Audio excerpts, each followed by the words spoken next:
When it comes to portal stuff, never doubt. Cool hand, Frank Rock. Chaz Lanier is evolved. Here's to you, Chaz. Oh, yeah, here's to you, Chaz. 29 points on the day. Tennessee dominates Arkansas. They get on it.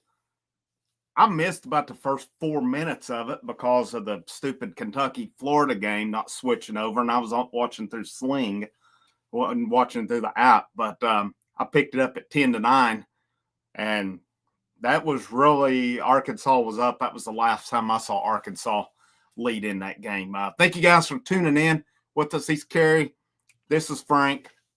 Yeah, we smoked some hogs today. There's a guy – commented yesterday on my preview with WPS. He's going to get a comment back here in a few minutes, especially after everything I heard from Arkansas fans during football season. Yeah, if you're an Arkansas fan and you want to come in here, come on in.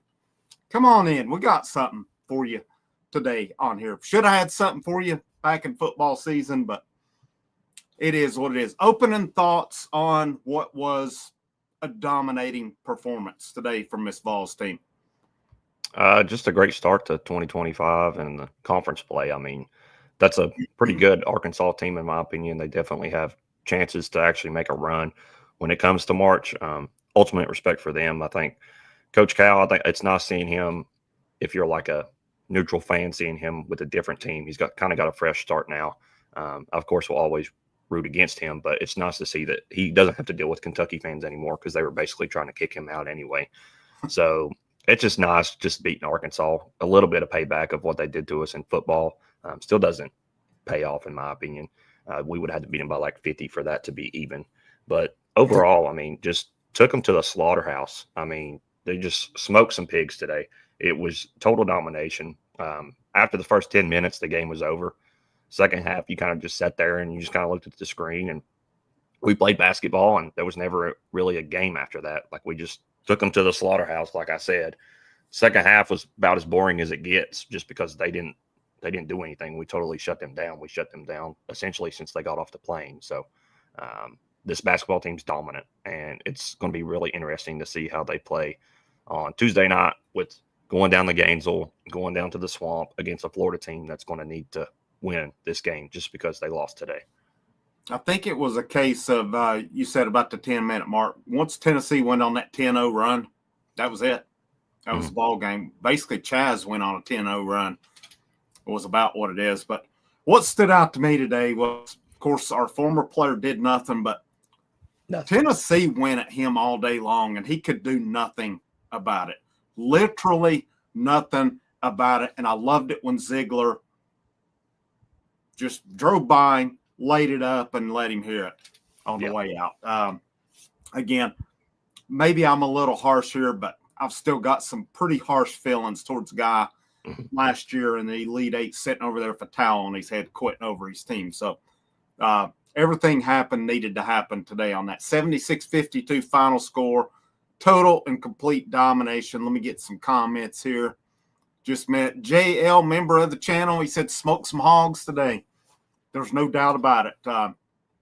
After that 10-0 run, that was it. That was it. Stingray said, great game, Vols. Devin Arnold, neighbor up the road here, statement win by the boys. Good start. Heck of a start. It's going to – I'm afraid at some point this will happen to us, though, too, as good as I think we are, with as good as this conference is. So I could see – I think everybody at some point in this conference is going to take one on the chin this year. But Laura Hubbard, what's up, Laura? Nice start. A little nervous first few minutes.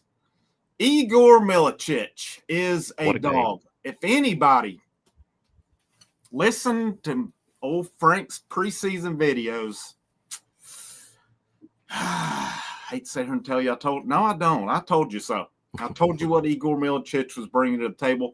He is surpassing my expectations on the boards. I thought he would be probably a little bit more of a scorer, but I mean, he still had 13 points, 18 rebounds.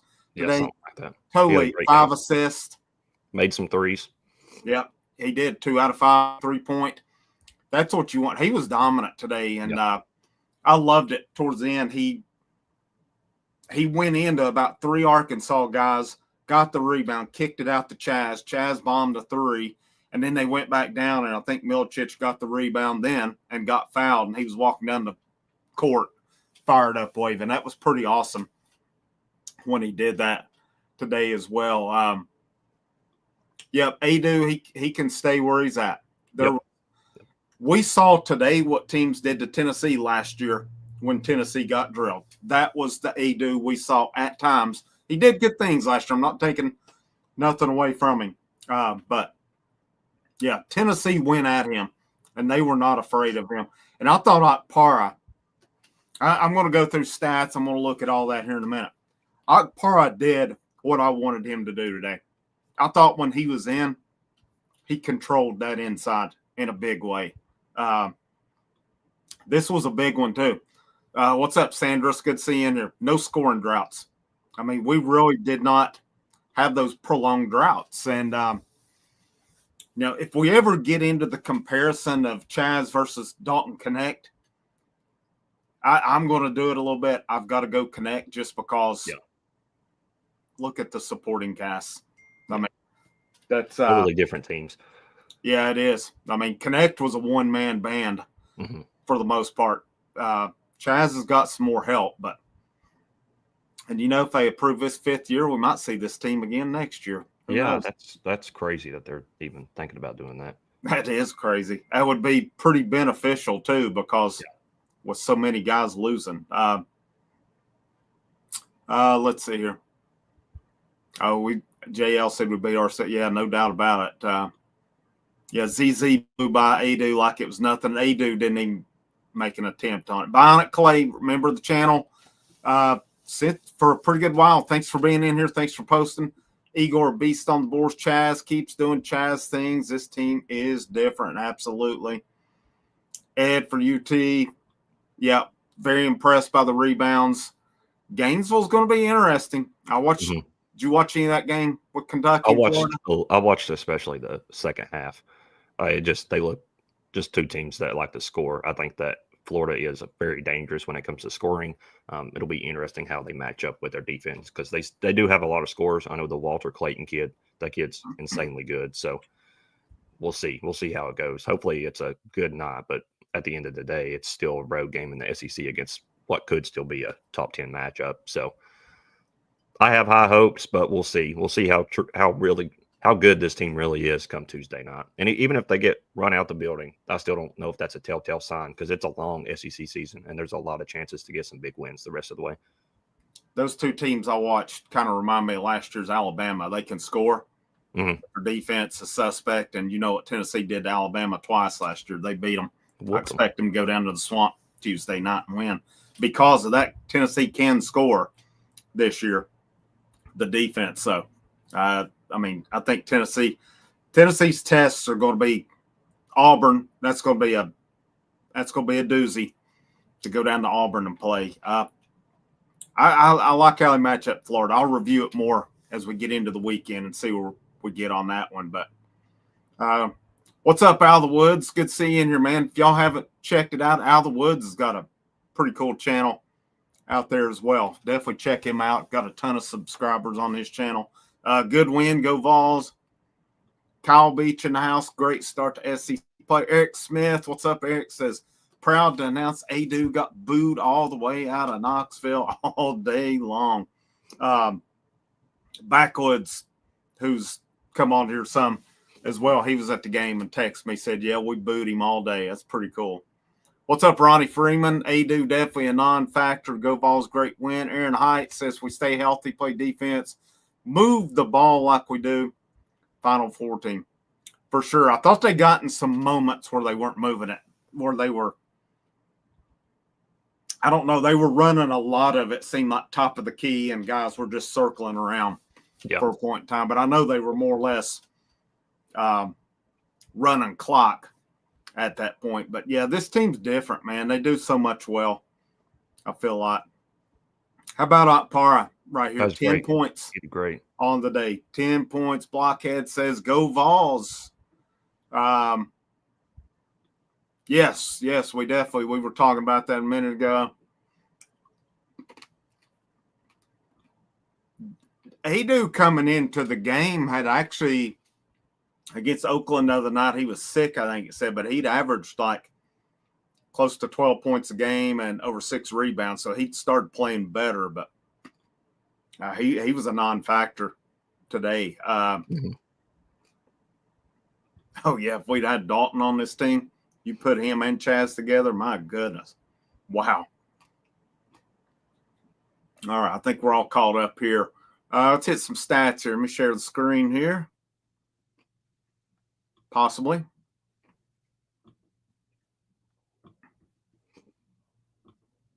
All right, here we go. Tennessee's box score on the day. Chaz, 29 points, 2 boards, 1 turnover, 35 minutes, plus 26. Zakai Ziegler, man. Is there a better point guard in college than Zakai Ziegler? I would say unbiasedly, no. He's the best in the nation for sure. There's nobody that even comes close to him, in my opinion. Kid's a dog, 5'9" from the Bronx. He puts you in a shredder each week. Like the kid's just, even if he doesn't score a lot, he still makes a huge impact every game. It's ridiculous what the kid can do at his size. And honestly, he plays his game perfectly. His size is his advantage, and it's awesome to see each week how the little fella's running up and down the court and dominating teams whenever he's 5'9", probably like 170. So he's a different animal in my opinion. He's not afraid of anybody. He's not afraid. It does not matter what size they are. I mean, he's perfect for the team. I mean, he went 4 for 11, 2 for 5 from 3-point, hit both of these free throws. He has those games where his shooting is a little lower, but you know what? He makes up for it. He is. If there's a better point guard in America, as far as at the college level, I prove it to me. Yeah, because this dude runs the show, and he takes over games where it's kind of like Jemai Mashak. You look at his stat line here: 3 points on the day, 3 boards, 3 assists, 3 fouls, and 3 steals. Everything 3's wild with Jemai Mashak across the board.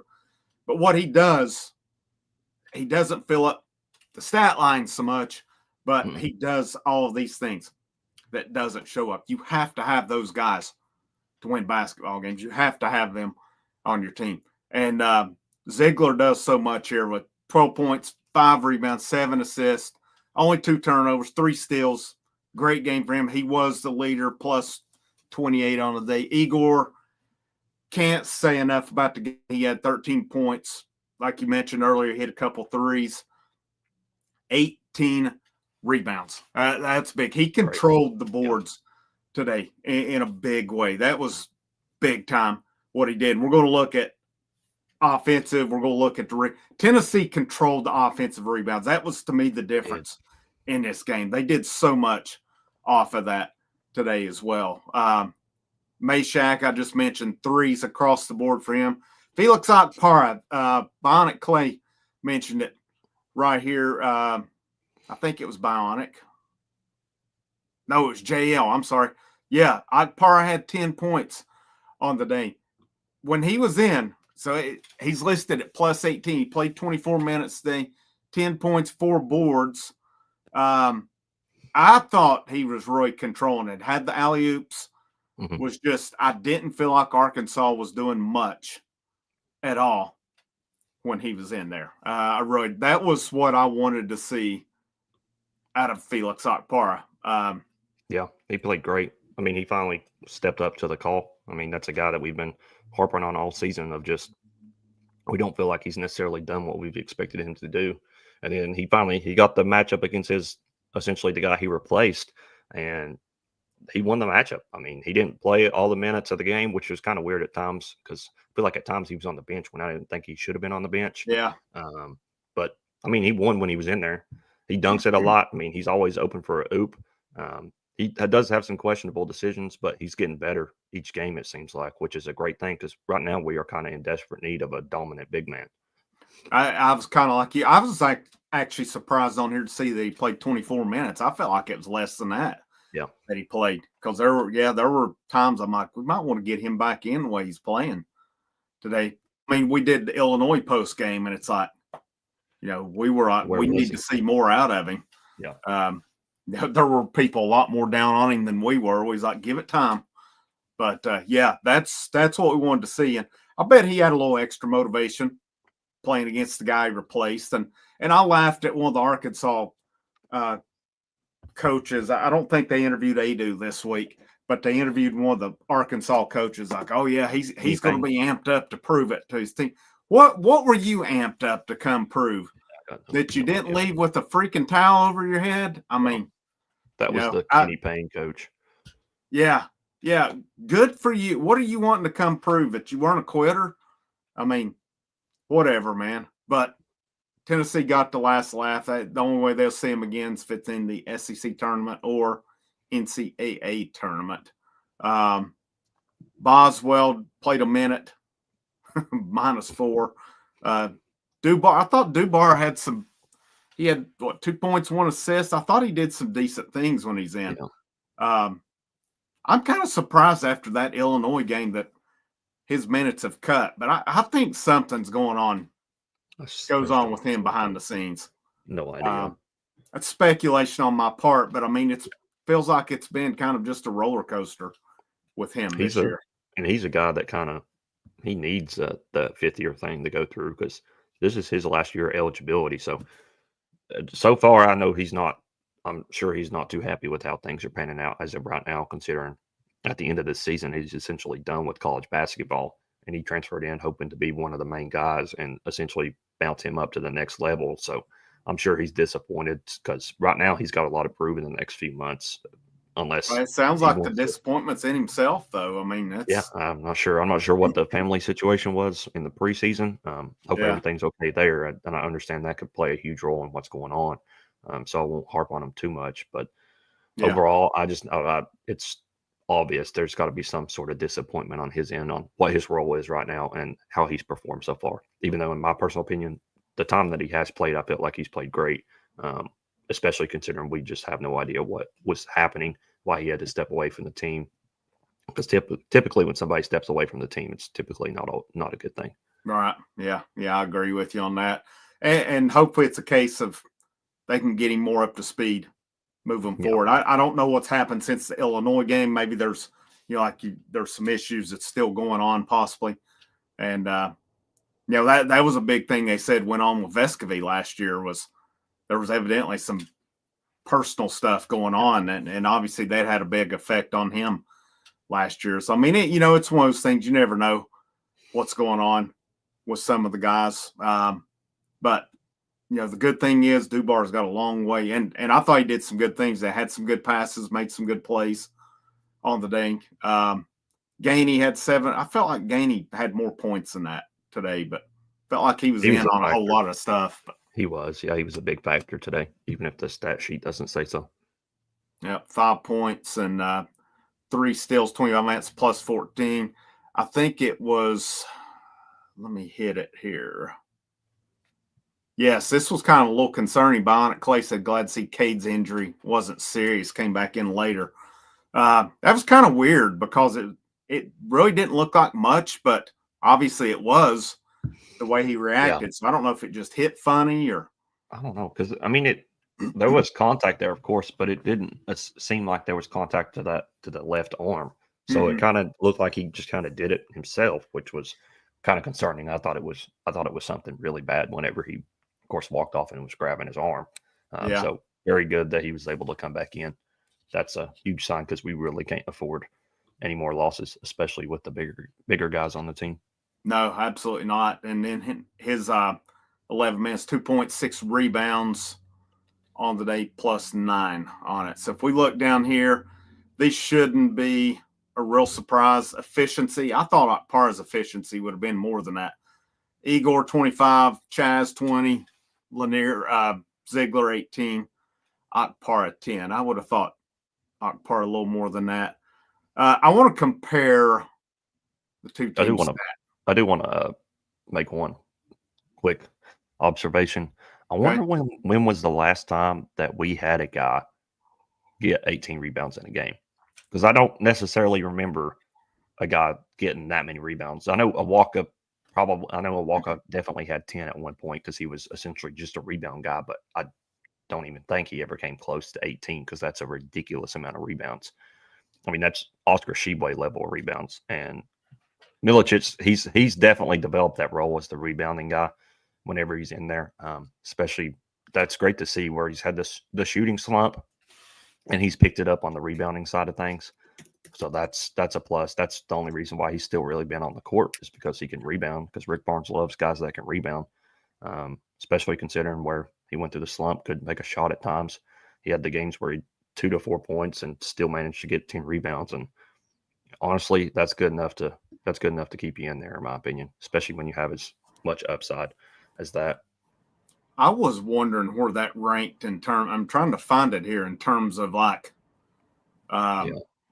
just Bionic Clay said Grant Williams was close to 18 boards one time. He thinks that would be the only guy that I can remember. That'd be the last person I can think of that played for Tennessee that would have gotten that many rebounds. Because we're not typically a school that has a guy since Rick Barnes has been here that just grabs all the rebounds like you see at some of the other schools. We don't have that 7'1" freak in nature that just grabs everything. No. Because Adu, he wasn't a good rebounder. He got whooped at times, which I was kind of disappointing because I felt like today there was some opportunities to be physical with him because y'all know what happens whenever you get physical with him. He lays down, and I just don't feel like they attacked him enough early, which was really surprising just considering the situation. So it looks like the single game record for rebounds was Jerron Mayman, November 22nd, 2011. He had 20. That dude was something else. Yeah, and hard to believe a point in time that he couldn't get on the court because of Stephen freaking Pearl. I mean, there wasn't any bias there by any means or anything. But, yeah, let me pull off here. Let's see. He was a linebacker. That guy should have been playing football too. So Milicic had, and it said the single game record for defensive rebounds in a game. There's a tie between Wayne Chisholm and Jerron Mayman for that. And apparently Jarnell Stokes has the offensive single game rebound record of 12 in a game. Was it? I feel like that was against Vandy. Does it say that? Let's see here. I feel like I'm remembering that. Because I remember there was one game that he had a lot of offensive rebounds. I don't know how. It could have been. It was March 20th, 2013. It says it's versus Mercer. Oh. Yeah. I feel like once he popped off against Vanderbilt. I may be wrong in saying that because I would have been in elementary school whenever that game would have happened. I mean, it could have been. It definitely. I mean, he had some. I think he had quite a few games where he controlled the boards. I mean, him and Mayman were both just tanks in there. Yeah. Let's see here. I wanted to look at the comparison here. I think somebody already put the offensive boards. Here we go. Split box. This is what I want here. I'll come back. So the fact that they held 0 to 6, I thought was pretty big on the day. There are other score. I mean, Wagner 17, Flan 12. You do all that and you take it. Yeah. You flat out. I want to look at something with Adu. What was his plus minus on the day? -9. He was just -9. I mean, I feel not good. It's better than I thought it was. But all right, here's the split comparison. And a lot of this held true too.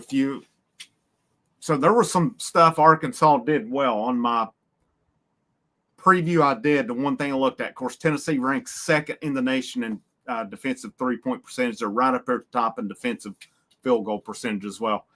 Arkansas shot 38% today, 21 from 3-point. That's actually even lower than Tennessee normally holds opponents.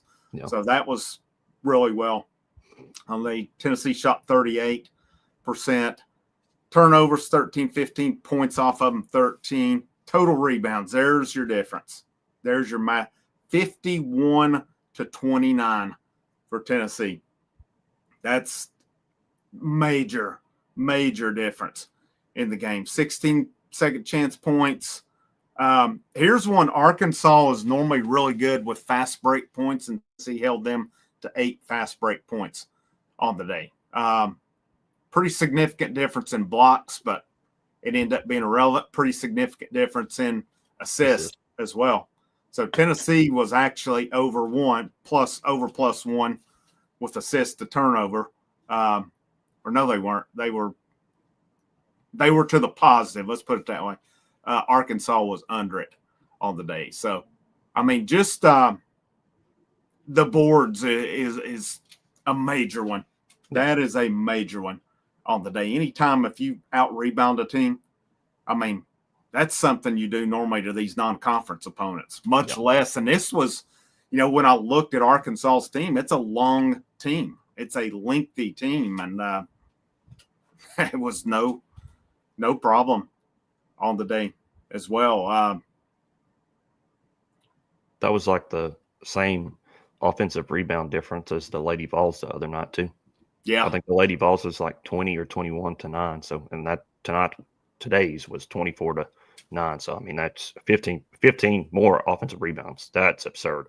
Because I know that's something that Barnes has always harped on is winning the rebound matchups. And we've seen Tennessee multiple times get whipped in the rebound matchups and barely have 5 offensive rebounds in some games. And 24, that's a really nice number. Yeah, and that was the difference in them Lady Vols winning that game the other night too. Mm-hmm. If you ask me on it. Could have been the difference tonight too if it's closer. If they got a lot more offensive rebounds with their shooting capability. I mean, DJ Wagner's a guy. I'm pretty sure he lit it up last year whenever the last regular season game in Thompson-Boling last season when he was with Kentucky. So I feel like it's closer, maybe 12 to 15 in that range for each team. You never know how it could go. They're definitely a team that could have made that game a lot closer than it was. So, yeah. Yeah, I felt like in that game, Kentucky couldn't miss. That was one of those games you just had to tip your cap to them. Yeah.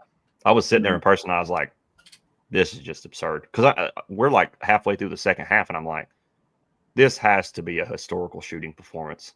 Like, there is no way this isn't. Like, they made every single shot. We got absolutely cooked that game. And I don't even know how we kept that one close because it felt like every shot they threw up and that one went through. It was insane. And that's the funny thing about it is Tennessee had a shot. They did. We had a great shot. They had a shot late. Everybody was left, and I was standing there, and I was like, game's not over yet. Like, we got Dalton Connect, and he went on a heater. Things got close, and we ultimately lost, which didn't really mean anything. I mean, it meant something to Kentucky fans, but it didn't necessarily mean anything to us. We were still SEC regular season champs comfortably in the NCAA tournament, locked up our seed pretty much, and then lost to Mississippi State in the SEC tournament, which was kind of a good thing. So, yeah, I had people on here freaking out over it. Oh God, do not ever freak out over a SEC tournament, whether in basketball or baseball, because it honestly doesn't matter if you're already in the field. Well, it's like I had said in baseball. I said I just assume we get put out early because Vanderbilt beat us the first game. Yeah. And then it was like my mind, it was, who was it? Mississippi State was the second game, and it got heated. Because they had that, and they had that, didn't that pitcher pitch for them that game that could pitch with both arms? I can't, he might have. He only pitched one side. That's what he did all last season, but he can pitch with both arms, and he can hit like 97 with his right and his left arm. So he was a freak of nature. So I know that Tony kind of personally wanted to take advantage of him and prove that his teams can hit an MLB pitcher, because I'm pretty sure he was drafted first or second round because he was really good. Yeah, that was the one they got the chirping. I don't remember what happened. Yeah, there was some chirping in that one. That one was heated. And I got fired up, and I was like, I don't want to lose to these guys. No. Then you win that one, and it's like, you can't lose to Vandy twice. Right. So you had to beat Vandy. And at that point, there was like 2 games left. So it's like, might as well just win the thing since we're here. Yeah. Once you beat them, once you beat Vandy, it was like, then you're playing for the SEC championships. Like, you're playing for it, you might as well win it. Yeah. And might as well go on and win a national championship while you're at it. Yeah, I don't want to have that jinx. It's like, somebody's got to break it at some point here. But yeah, even if this Vols basketball team gets to the SEC tournament and loses in the first game, I don't care. No, I don't. I literally don't care. Especially with how good the SEC is this season. I mean, Mhm. Mississippi State, last time I checked, they were up 24-6 in the first few minutes against South Carolina. So It was Mississippi bad the State, last I they're seen. ranked. I'm pretty sure they're ranked. Mississippi State's a tough team, so it's not like a hit on them. They may actually turn into something this season. Hopefully they can, because poor Mississippi State fans have been put through the ringer the past few years with the three main sports. Yeah, that's a fact. I mean, looking at it, they were talking about it on the telecast. We'll pull it up here. Of course, it would give me football. Looking at the records right now, I pulled up the SEC. Hang on just a second here. All right, here we go. I'll share this as well. So looking at these records, of course, Tennessee's 14-0, Kentucky's now 12-2, Ole Miss 12-2, Oklahoma 13-0. Nobody has more than 3 losses. South Carolina's 10-3, Arkansas 11-3. They were talking about it on the telecast. You might see a 7-11 team in conference get into the tournament. I mean, these records are absurd right now because normally you've at least got a couple of them that are under 500. And because it was the best non-conference performance in SEC basketball history, if I'm not mistaken, which I don't really see how I can be mistaken because it's just total dominance. I mean, the conference is the best it's ever been right now. Yeah, it's right now SEC basketball's always kind of been behind football and baseball, but it's caught up now. It's probably, I mean, football's taking a step back in this NIL and portal era. Mm-hmm. I mean, evidenced by the last 2 years that baseball's up too. Baseball has been up for a long time. Yeah. Now it's never gotten credit because it's not as mainstream, but football might be third. Basketball won just this season. Basketball 1, baseball 2, SEC football 3, which is I never thought I'd see that in my lifetime. No, because it's always known as SEC, and it's I don't know, man. It's crazy what it is. Cannot agree with this. Some more Douglas Graham. If anyone's watching isn't subbed, please do. Frank does a fantastic job giving us the content. You got that right. I'm going to toot my own horn on that one. I've tried to bust it on this portal stuff. Portal stuff is where the views is at. And we've had a big month this month. So thank you guys so much on that. Portal season is always good on here. And that's why I always try to hit portal pretty hard, whether it's basketball, baseball, or football, no matter what it is. And nobody's out here copying any of us doing the channel. We're doing our own content. I don't look at even what others do because I've heard stuff before, people copying others. It's hard to copy somebody when you don't even look at their stuff. I mean, there's a thing called coincidence, but no, doing my own thing. If I see something that's big news, I'm going to try to relay it as much as can and try to give credit and not be out here posting paywall premium content. You and I've beefed about that one, behind the scenes people doing that. It's,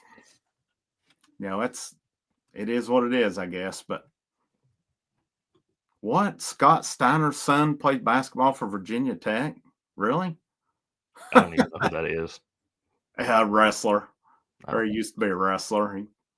I seen something about, I thought he played football somewhere. Or maybe he's got another son that plays football too.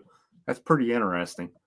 But let's see. What is there just been 3 games so far, or probably? I know the schedule's stacked today. Yeah. Well, what's funny about it, when you look at all those records, I think about it every night, it's going to look stacked. Yeah. Let's see here. Let's see if I can find SEC. Good Lord, South Carolina's getting killed right now. 79-45. Yeah, they are. Yeah, that's pretty brutal. Let me see if I can find. Yeah, there's definitely some other SEC games going on. Let's see what we got here. It's weird saying a Duke at SMU basketball matchup. Yeah, that is weird. That is weird. Um, let's see. T-Rex. The only thing I would know on is just share out the content. That's the biggest way you guys can help on it. Of course, I am going to promote the $1 a month Patreon, or you could give as much as you want. There is the membership tier. I'm debating what to do with that. I'm debating on transferring that to Patreon if possible. I mean, that would be up to the members on that one. We'll see. But that does go to help the channel. It does help support the channel, the content, getting the things we need on that as well. Biggest thing you guys can do when you like it, that's very much appreciated. When you share it out, that's a big one as well. That's really just word of mouth, because that's almost like giving a Google review or something. If you're sharing that out, it's like you're putting your stamp of approval on that. So that's the biggest way you guys can help, and it's greatly appreciated. I was looking at the analytics on the month, and there was a lot of shares this month. Let's see, there was one. Douglas said you're doing a great job as well, Kerry. Thank you, Douglas. Yeah, he is. I tell you, he does awesome. He's been a big help, big addition on here as well, and hopefully we'll keep on rolling moving forward. We'll be live tomorrow after the Lady Vols Oklahoma game. I'll probably try to do a preview on that. Maybe later tonight. I don't know. I'm almost hitting a burnout right now over the portal. Portal about wore me out this week. Of course, I actually we start back to school on Monday, so my time for videos is getting ready to go back down again. But let's see. Always good to beat a Calipari coach team. Yep, you said that earlier too. I agree. Here's the thing about it. I mean, Calipari does seem like a pretty good, and they talk about him and Barnes are big time buddies. Yeah, I mean, interaction they had before the game. So yeah, that says all you need to know. Yeah, I think they talked a lot before Calipari decided to take that Arkansas job too. Probably. I wonder how much they text. I feel like they do text decently often, because we know Barnes is a big text guy. I wonder how much they do during the season. They might, now that they've played and it's over with, they might share, especially if they have common opponents or something, I would imagine. Appreciate that, Kyle. Definitely. I mean, I feel pretty good about our content out here. But, here's my thing. We'll compete for ourselves. That's it. That's all we can do. Anybody that's doing Tennessee content, if they're not doing it for the fans, if they're not trying to provide it, the best Tennessee content for the fans are not doing it right. That's what it's about. Y'all aren't here to hear any other bullshit or anything like that, for lack of a better term. You're on here to talk Tennessee. That's what we're here for. Alabama, Oklahoma at 6. Yeah, Oklahoma's undefeated. They were talking about them being probably the biggest surprise. And then Texas A&M, Texas tonight as well. That'll be probably a dogfight in that one. Things may get chippy in that one. Which you're right. Texas A&M has to win that one after they lost to them in football this year. You cannot let Texas beat you in that one. But the big one's coming in a few months. If Texas and Texas A&M play in baseball, that one. Oh my goodness. That's a tune in. They've got to have each other scheduled. Let's see if they've got it up. I'm curious why you mentioned that. Yeah, because that's going to be Kyle, they play at 8:00 tonight. Let's see. Texas 2025 baseball schedule. They play. Yes, they play A&M. They play them at home. So if that would have been at A&M, oh gosh, you might have needed some extra security on the weekend. Yeah, that one's going to be really interesting at that point. Bionic Clay, thanks, man. Thanks for stopping in. Have a good rest of your day as well. Sandra's feeling good tomorrow. Feeling good about that Oklahoma game. That's going to be one that's going to be – I don't think there's going to be a dull moment. Did they lose the other night against Texas? They did. They lost to Texas. I feel like, that's them and Tennessee play a lot of the same style of ball. They like to get up and go. So I feel like that's going to be an exciting game tomorrow as well. And, Jasper said here, TBA going to be rocking. I think so. I think it's going to be wild tomorrow. Yeah, Kyle, the Mike Matthews saga, the wide receiver saga, it about put me out this week as far It's as only getting started too. Yeah, it is. Well, it looks a whole lot better today than it did yesterday or going into yesterday. That Mike Matthews coming back was a game changer. Huge. Jefferson going in, I think, is big. Yeah, because it appears that he's coming as far as everything I've seen. Of course, you never know if that's 100% true, but everything tells me he's coming here. But we know how the portal is. He may completely change his mind. I mean, the fact that Nakos and Wilfong immediately put in predictions. Yeah. And they've been the two guys on the portal. I'm not saying nobody from Tennessee hasn't, but Nakos and Wilfong, they've been really good with this portal stuff. Didn't Price say it seems like he will be coming here as well? Price has hinted around about it. Yeah. He's given those kind of vague remarks that to pretty much expect it. Yeah. And I think either him and or Hub said something about think that Jefferson might have had some regrets at some point about not coming to Tennessee. So, I mean, he was committed to Tennessee in baseball at one point. Yeah. So I would think he would come in and play. If he does commit, I'll see what I can find out on baseball, if I can even find that out or not. But Barnes is 12-10 against Calipari now. So he was 11-10 against him while he was at they've probably played before. It was Tennessee, Kentucky too. That one was the 11-10 statistic comes from Barnes's start here in 2016. That's what that stat said. Oh, is it? Okay. Barnes is 11-10 against Calipari since 2016. So I got you. All right. He won that matchup whenever he was at Kentucky. All right. Let's see. Oh yeah, tomorrow will be a good match. That'll be the Lady Vols' biggest test to date for sure. They will. I think even Coach Caldwell said that we're going to find out if we're worthy of being a top 10 team or not. She was at the game today. She was there? Yeah, I saw her 2 or 3 times on TV in the background. Oh, okay. She was back behind Arkansas's bench, booing old A doo-doo. We're not going to get Benson. They've said Price and Hub said the whole time they don't think that was even serious. So they don't even think he's really that good, apparently, from everything I've seen. It doesn't. It sounds like he's like way down the line. Yeah, based on what they're saying. So, Benson and Branch, I think anybody's setting themselves up for disappointment on those two. I've said that with Branch until he actually visits, and it doesn't seem like that's going to happen. But he still may commit here. You never know. Never know. Everybody may be completely wrong. I mean, if we're in his top 3, there's got to be something there. So yeah, I don't think you just put us in your top 3 for nothing. Benson. Yeah. Yeah.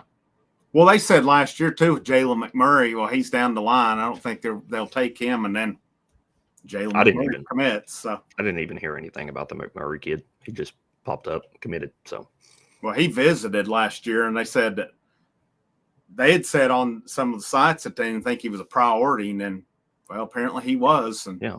It's weird because we had a lot of commits in December before Christmas. Yeah. Here we are this year, and we got 1. Yeah. Well, yeah, we'll see how that goes. Let's see. Sandra, how far do you think the Lady Vol? I still don't know. Yeah. I still don't think I can answer it yet. I would say if I had to bet, 3rd or 4th would be, if I had to make a prediction, 3rd or 4th, just because it's still going to be hard to get in front of South Carolina. Could be a LSU that's in front of you. Could be a Oklahoma that's in front of you. Could be a Texas that's in front of you. So you never know. But I do think they finish. If I had to bet, I would bet 3rd right now. Yeah, I'm curious to see what they do tomorrow. That's going to be a big test for them. I mean, it's SEC. It's loaded. Yep.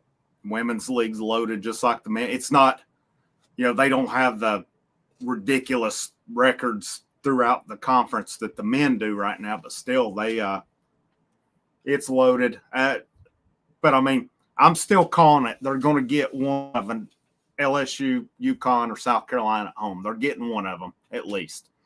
And we might come back here and next month, and I might just be full of it.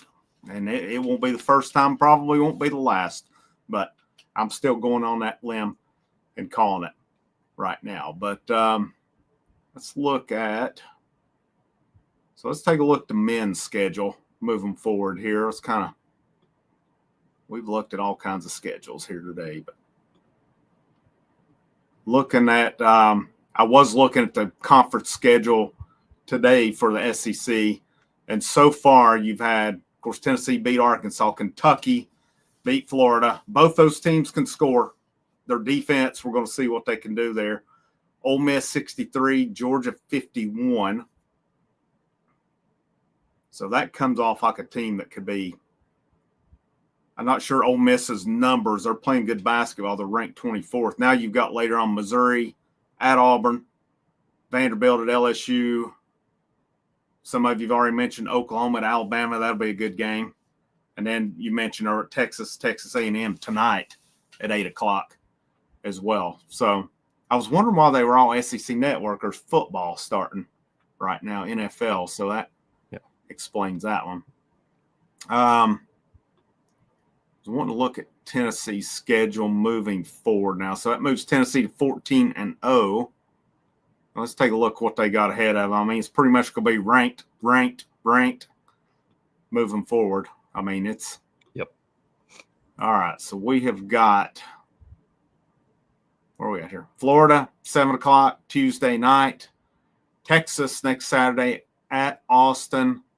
That's not Barnes' first time going back to Texas, I don't think, is it? Nope, they went a few years ago. Remember, we were down 17 with like 5 minutes to play, and we brought it back. Then we had the last shot, chance to win it. Ran down the court, threw it out wide to the corner, or not corner, I don't know what that's called, but in between the middle and the corner to Josiah Jordan-James, and he missed a shot. And at the same time, Olivier Comwa got plowed over. That should have been a foul, and we lost after a valiant effort and a comeback. That game was crazy. Yeah. I kind of remember what's that been? Just a few years ago, wasn't it? Like 3 years ago, maybe? I want to say 3. I want to say that was 2022. Yeah, because there wasn't like what was it? SEC Big 12 Challenge or something? Yeah, because that would have been 2022 because we played them last year at home. Okay. So we flip-flopped. Okay, that's what I was thinking. It was just a couple years ago. So Texas, next Saturday, 6 o'clock. Georgia, so this stretch right here is after you get through Florida. And is Texas ranked? No. They're 11-2. I mean, if they win tonight, they will be, I bet, because Texas A&M's ranked 13th. Yeah. So that'll be interesting. I don't think they'll win tonight. I think it'd be hard for them to win at Texas A&M. I think anytime you go on the road, it's a difficult win. Mississippi State did finish off South Carolina 85-50. I don't think South Carolina's near as good as they were last year. No. Who'd they lose first game of the season to? Man. Let's see. It was some random team. It wasn't a. It was. Let me see. Let me pull it up here. It was North Florida. North Florida. Yeah, it was Chaz's old team. Chaz's old team. They lost to North Florida, lost to Indiana, and lost to Xavier. I mean, which both those teams are ranked. But yep, Chaz's old team got them. I think it's funny that Indiana beat us in the exhibition game, and that was kind of the high point of their season because there's some things going on right now with that program with the Balu kid going out partying and stuff the night before game, sitting on the bench, smiling and laughing while they're getting beat. So Indiana basketball's taking a turn. A lot of these guys don't care. They're getting paid now. Yeah, they're getting paid. They don't care. I mean, that's like with this, them wanting to now let them play 5. What's it going to come to? We're just going to play as long as we freaking want to play here before too long, as long as we're enrolled in a class. Yeah, because, I mean, how does that work with classes? Are they going to change the rules so that you can take a certain amount of credit hours? Is it like you can take 9 credit hours a semester so that you can be in school for 5 years, unless you do a 4-year program and do like a grad school program or something, which a lot of the players do anyway. But still, it's like if they do have 5 years, how often is going to be 6 and 7 years? Because that's something that we already see. So it's just weird how that'll work if they do that, which I do not think they should. The college game was not meant for that. No, it was meant to be 4 years. Yeah. And then the red shirt rule 5. But yeah, I mean, is it going to get to the point, guy's 32 years old, bald as a buzzard, gray beard down to his chest, and I'm enrolled in, history of rock and roll 101. I'm going to play my 15th year here this year. And I mean, look at the Miami tight end they had this year that was in his 9th year. Whenever he started college football, I was a freshman in high school. I've since gotten 2 college degrees since then. It's not meant to be crazy. that. I mean, not for playing. I mean, you can go to school as long as you want to, but as far as playing, because I saw some of the memes and some of the comments that showed him hugging somebody at the end, and it was like, yeah, he's sad. He's got to go get a job now. Yeah, you should have already had a job. Yeah, really. I mean, you got to have something lined up by now. I had plenty of years to get some kind of job lined up. No, I'm not big on the 5th year, letting them play a 5th. No. I don't like it because the game was not meant for that. It's meant for you play your 4 years. If you're good enough, you go play in the pros. If not, you go get your ass a job. Yep. If they get that's what it was meant for. If they get a 5th year, it should be their red shirt year. Yeah. Like it is now. Yeah, I mean, the COVID years were borderline ridiculous. Yeah, I mean, that messed everything up. It's still confusing today. That stuff's got to be about over, is it not? But I mean, apparently there's some. This was the last year that it was applicable. Now, but doesn't Tennessee have some guys coming back next year on football that's using a COVID year? Eason and Dominic Bailey. I think if they would have did that, like this would have been the last year you can use it. So maybe you can use it for next year. But after next year, it's that'd be it next year. Yeah, well, it needs to go away. They need to get it backed up. I don't like the 5th year thing. I mean, if they put it in, it would benefit us next year if all these guys come back. It'd benefit in basketball for sure. That'd be the biggest help out of any sport right now, at least. Yeah. Yeah, I mean, it's like Jasper says there, Keenan Pill, he's 26 years old. It's time to go get a job. I mean, he went to BYU though, so he gets. Yeah, I mean, he was on a mission, but yeah, it's still. I'm sure most of these, especially state universities, if once you get done, there'll be some former Vol somewhere that'll hire you in to do something. Yeah, I mean, let's face it, they're going to have an advantage over the regular common person getting a job. I think this stretch here, we'll probably wrap up here pretty soon, but Florida, that's at Florida, and then at Texas. No road game is going to be easy. There's not going to be a single road game that's easy in the conference, but I think this stretch of Texas, Georgia, Vanderbilt is a pretty forgivable stretch. Mississippi State at home, that'll be a tough game, but it is at home. Auburn, you're going to have to bring it in that one. That's going to be a tough one at Auburn. So it will be tough no matter where you played them. Kentucky, this is a brutal stretch right here. Mississippi State, Auburn, Kentucky, Florida, all 4 in a row. That's a pretty tough stretch of games. Fortunately, you get 3 out of 4 of them at home. Then you get Missouri, you're at Oklahoma, Kentucky, return, Vandy, A&M, LSU, Alabama at home, at Ole Miss, South Carolina at home at the end of the year. They should, I think, based on what we've seen on South Carolina, they should roll them at the end. Ole Miss will be tough on the road. Tennessee's got Bama's number. I fully expect they'll have it again. Yeah. This year. Any of the road games like A&M at College Station, I mean, we've seen what happened down there last year. They poured it on us. But it's big boy basketball. That's what it's all about right there. What's this team need to do Tuesday night, in your opinion, to lead Gainesville 2-0 in conference play? I'd say one of the biggest things is just first 10 minutes. Just play a solid first 10 minutes.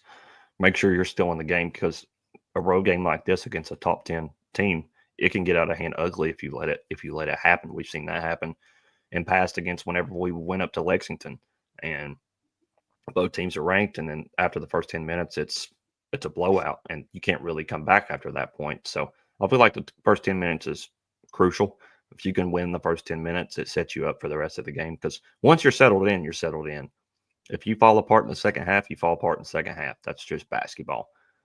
You just can't lose the first 10 minutes, because that's when issues do start to arise. Now, what did they say? Florida got it by 11 today on Kentucky? Got beat? I think they got beat by 6.